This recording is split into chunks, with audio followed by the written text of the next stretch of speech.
Hello everyone, welcome back in my YouTube channel Anka education hub और मैं हूं पूनम कौशिक। तो चलिए शुरू करते हैं हिंदी ग्रामर की क्लास को। आज हम लोग पढ़ने वाले हैं बच्चों मानवीकरण अलंकार। मानवीकरण अलंकार जो है वो अर्थालंकार के अंतर्गत आता है। अर्थालंकार क्या है? जब अर्थों के माध्यम से हम किसी गद्य या पद्य की शोभा बढ़ाते हैं तो वो हमारे अर्थालंकार कहलाते हैं। शब्दालंकार क्या होते हैं? जो हमने अनुप्रांत अलंकार पढ़े थे।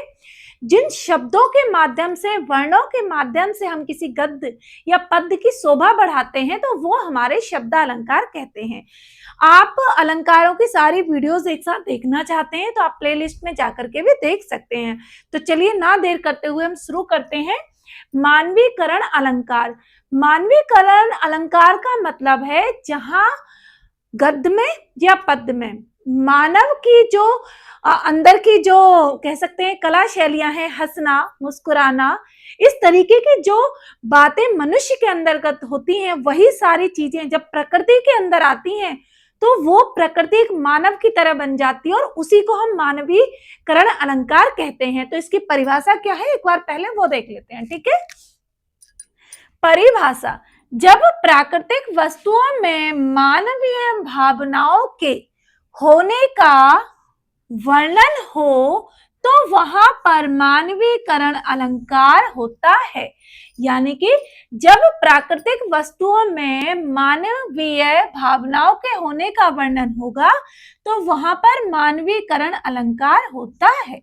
ठीक है बच्चों, अब देखेंगे हम इसके उदाहरण, क्योंकि उदाहरणों के द्वारा हम उस चीज को अच्छे से समझ पाते हैं। तो मैंने यहाँ पर कई सारे उदाहरण लिखे हैं। तो पहला क्या है बच्चों? मेघ आए बड़े बन ठनके और सवर के। अब कहना ये चाह रहे हैं कि जो बादल हैं वो आ चुके हैं, बड़े बड़े बादल हैं, भारी बादल हैं, काले काले बादल हैं। लेकिन कविता में किस तरीके से बोला गया है कि मेघ आए बड़े बन ठनके सवर के। अब बनना, ठनना और सवरना ये सब किसके लक्षण है? ये सब मानव के लक्षण है, मनुष्य के लक्षण है। बादल तो सजेंगे नहीं कि लिप ग्लॉस लगा लिया, कि लिपस्टिक लगा ली, कि हैंड वॉश किया, वो सॉरी फेस वॉश किया, कि लोशन लगाया ना। प्रकृति ऐसा कुछ नहीं करती, प्रकृति अपने आप ही सुंदर है। लेकिन जब हम मानवीकरण अलंकार की बात करते हैं तो मानवीय भावनाओं को वर्णन करने के लिए, उसको और सुंदर बनाने के लिए यहाँ पर जो हमारे कवि हैं उन्होंने क्या लिखा कि मेघ आए बड़े बन ठनके और सवर के। तो यहाँ पे कौन सा अलंकार हो गया? मानवीकरण अलंकार। दूसरा क्या है बच्चों? फूल हंसे कलियां मुस्काई। फूल हंसे यानी कहने का मतलब है कि फूल खिल गए, लेकिन फूल हंसे कलियां मुस्काई, इसमें भी मानव के लक्षण है, क्योंकि हंसना और मुस्कुराना मनुष्य की एक स्वाभाविक कला है या स्वाभाविक उसकी वस्तु है।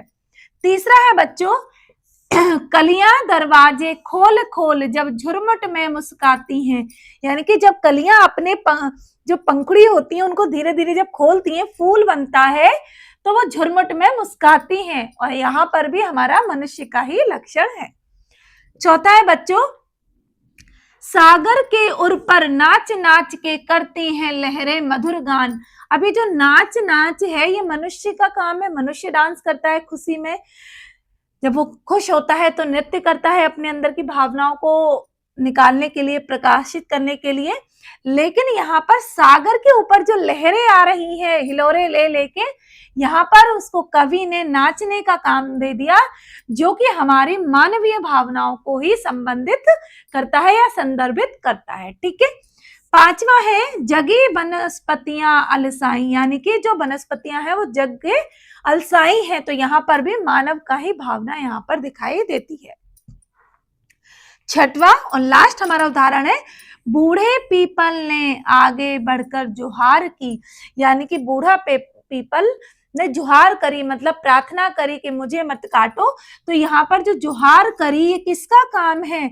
ये मनुष्य का काम है।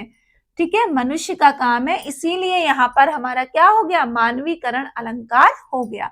ठीक है, मुझे उम्मीद है कि इन सारे उदाहरण के द्वारा आपको मानवीकरण अलंकार अच्छे से समझ में आ गया है। जैसे एक बार हम दोबारा देखें तो मेघ आए बड़े बन ठनके सवर के, फूल हंसे कलियां मुस्काई, कलियां दरवाजे खोल खोल जब झुरमुट में मुस्काती हैं, सागर के उर पर नाच नाच करती है लहरें मधुर गान, जगी बनस्पतियां अलसाई, बूढ़े पीपल ने आगे बढ़कर जुहार की। कितनी मतलब प्यारी पंक्तियां हैं कि एकदम से इनको पढ़ के ही खुशी मिल रही है। तो आज हमने बच्चों हमारा मानवीकरण अलंकार पढ़ लिया। क्या परिभाषा है कि जब प्राकृतिक वस्तुओं में, प्राकृतिक चीजों में मानवीय भावनाओं के होने के संकेत मिलते हैं तो वहां पर हमारा मानवीकरण अलंकार होता है।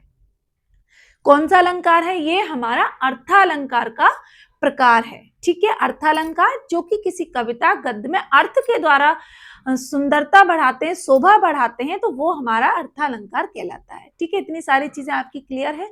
वीडियो कैसी लगी एक बार कमेंट करके मुझे जरूर बताना।